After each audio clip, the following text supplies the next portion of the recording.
You just got a raise. Maybe it was small, maybe it was the one you'd been waiting years for. Either way, something strange is about to happen. Within a few months, you will feel exactly as tight on money as you did before. Not because the raise wasn't real, because something inside you made sure it wouldn't matter. That's not a coincidence. That's a pattern. And once you see it, you can't unsee it in your own life. Most people assume money problems are about income. Earn more, and the problem solves itself. But that's not how it works. Income rises, relief never arrives. The person making $40,000 a year and the person making $400,000 a year often report the exact same feeling. Not enough. Always almost there. Never quite safe. So what's actually happening? It's called lifestyle creep, and it might be the most quietly destructive financial pattern most people will ever experience, precisely because it never feels destructive while it's happening. It feels like reward. It feels like you finally deserve something nice. Let's start at the beginning. When you earn a certain amount of money, your brain doesn't just register the number. It registers a new baseline. This is what you have. This is what's normal now. Anything below this baseline will feel like deprivation. Anything at this baseline will feel like neutral, ordinary life. Not exciting, just normal. The problem is that baseline moves every time. You get a raise, and almost immediately small upgrades start to feel justified. A nicer apartment, a better car, restaurants instead of home-cooked meals. None of these decisions feel reckless in the moment. Each one feels earned. Each one feels small enough not to matter. But here's the part your brain conveniently leaves out. Small upgrades stack. They don't just add up, they compound, quietly rewriting what normal costs you every single month. 6 months after the raise, your spending has expanded to fill almost the exact space your income created. Your bank account looks nearly identical to how it looked before. Except now you can't go back. Because going back doesn't feel like returning to normal. It feels like losing something you already own. That's the trap. It's not that you can't afford your old life anymore. It's that your old life now feels beneath you. This is where psychology takes over from math. Humans do not evaluate their financial situation in absolute terms. We evaluate it in relative terms, against a reference point. Economists call this concept adaptation, and it explains an uncomfortable truth. Satisfaction from money is temporary by design. Your brain adapts to any new level of comfort astonishingly fast, usually within weeks. Once it adapts, that comfort becomes the floor, not the ceiling. Which means the upgraded apartment stops feeling like luxury and starts feeling like the bare minimum. The nicer car stops feeling exciting and starts feeling required. You're not choosing these things anymore. You're maintaining them. Is it any wonder people making 6 figures still feel financially anxious? Now, there's a second force working alongside adaptation, and it's arguably even more powerful: social comparison. Humans are wired to measure their status relative to the people around them, not against some fixed external standard. If your income increases, but so does everyone in your social circle, you don't feel richer. You feel the same, or sometimes even behind. This is why doctors, lawyers, and executives, people earning what looks from the outside like enormous wealth, frequently describe feeling financially stretched. Their reference group shifted along with their paycheck. Their neighbors drive newer cars. Their colleagues take fancier vacations. The bar rises exactly as fast as they do. Nobody is showing you their savings account. Everybody is showing you their spending. So you calibrate your life against a highlight reel you can't see the finances behind, and you consistently underestimate how stretched everyone else actually is too. Here's where the story gets uncomfortable, because this isn't just about people making poor choices. Lifestyle creep is aggressively reinforced by the entire structure of modern life. Marketing exists specifically to convert new income into new spending as fast as possible. Every ad you see for a slightly better version of something you already own is engineered around this exact psychological mechanism. Subscription services are designed to feel small individually and invisible collectively.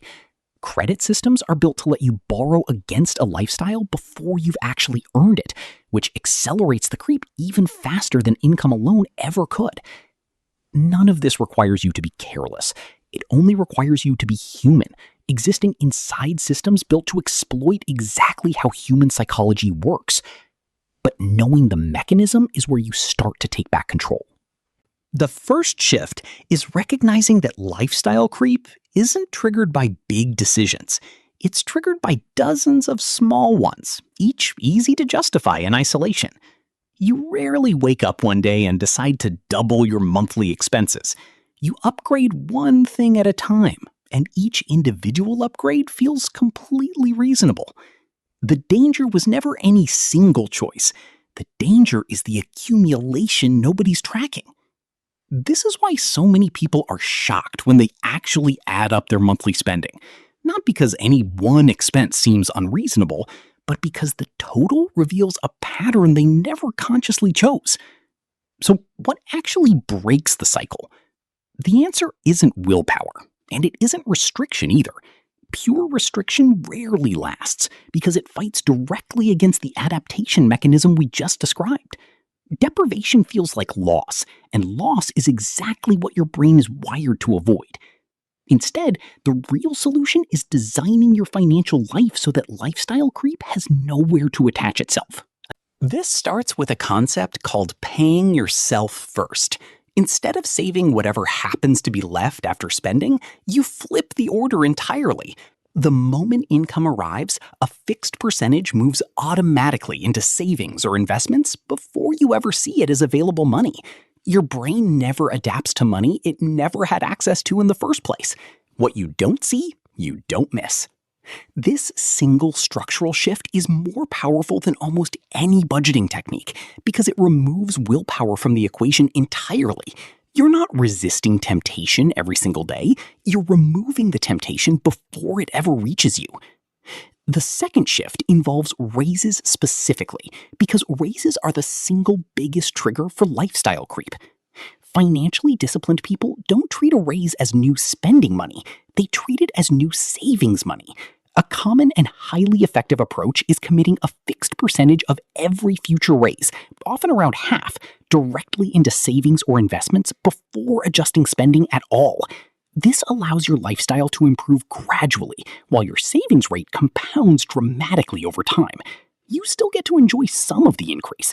You simply stop letting all of it disappear silently into an invisible new baseline. The third shift is making comparison visible instead of automatic. Since social comparison drives so much of this pattern unconsciously, the fix is to consciously choose a different reference point.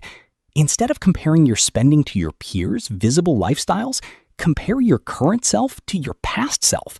Are you saving a higher percentage than you were a year ago? Is your net worth actually growing? These are the only numbers that genuinely reflect your financial trajectory. Everyone else's spending tells you nothing real about their finances, and comparing yourself to it will only ever pull you in the wrong direction. There's something else worth understanding here, something that reframes the entire concept of lifestyle creep. It isn't inherently evil. Rising standards of living are, in many ways, the entire point of earning more money. Nobody is suggesting you should live like a student forever purely to maximize your savings rate. The actual danger isn't improvement. It's improvement without awareness. It's spending increasing automatically, invisibly, faster than you consciously decided it should, until one day you look up and realize you have no idea where the money actually went. The goal was never to avoid ever upgrading your life. The goal is making sure every upgrade is a decision you actually made, not one that simply happened to you while you weren't looking.